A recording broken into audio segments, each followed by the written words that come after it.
Eto na, makinig mga Filipino senior citizens. Dalawa po na importanteng bagay, maaari niyong ma-payout ngayong buwan ng Enero 2026. Ano-ano mga ito at magkano? Yan natin pag-uusapan mamaya-maya. Hello mga ka-vlogs!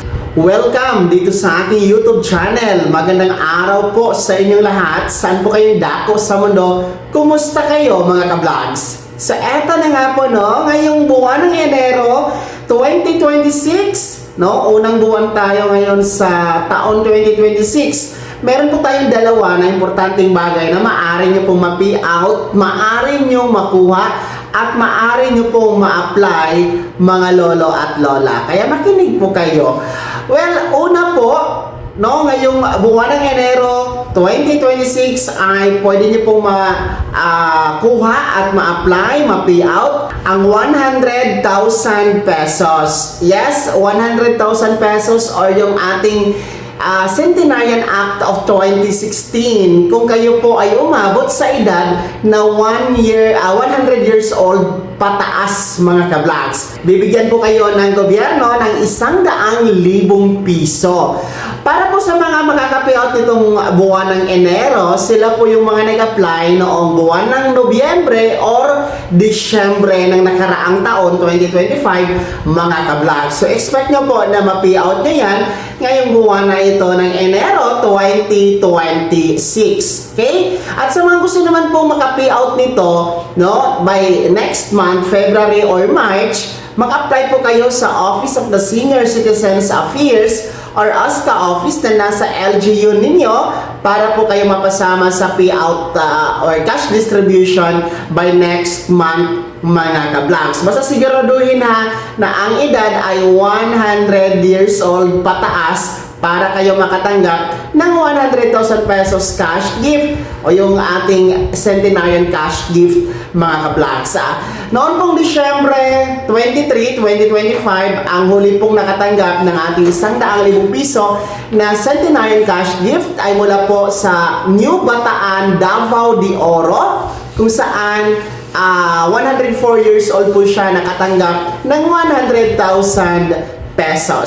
So, sana kayo din po ay aabot sa ganong edad at makakakuha ng 100,000 pesos. Una po yan. Pangalawa po na importanteng bagay na ma-payout, makuha at pwedeng ma-apply ngayong buwan ng Enero 2026 ay ang atin pong 10,000 piso o 10,000 pesos cash gift. Sa ilalim po ito ng Expanded Centenarian Act cash gift mga ka-vlogs, o yung tinatawag natin na ECA, yung Republic Act 11982, kung saan kung kayo ay umabot po sa edad na 80, 85, 90 at 95 years old, bibigyan po kayo ng gobyerno ng 10,000 piso na cash gift para po sa mga milestone na edad na yan.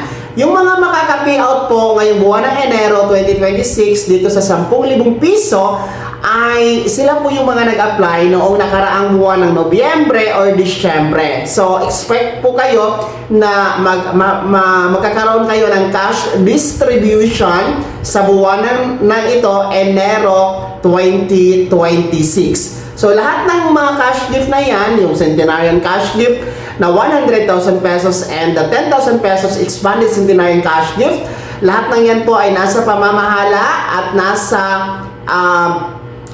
pangunguna na po ng National Commission of Senior Citizens or NCSC mga ka-vlogs. Nasa kanila na po ang pondo para ngayong 2026. Actually, isang taon na pinamumunuan ito at pinangungunahan ng NCSC. Kung yun pong natatandaan, noon pong January 1, 2025 ay nagsimula itong hawakan ng National Commission of Senior Citizens or NCSC. At hanggang ngayon, patuloy pa rin po ang kanilang pamamahala sa mga naturang cash gift na para po sa inyo mga senior citizens. At yan po nga ang dalawa na importanteng bagay na maaari nyo po ma-payout, makuha at ma-apply ngayong buwan ng Enero 2026 mga lolo at lola. Kaya naman sino sa inyo dito ang mga nag-apply noong Oktobre, Nobyembre or Disyembre na expect po na magkakaroon ng payout ngayong Enero 2026? At sino po sa inyo dito ang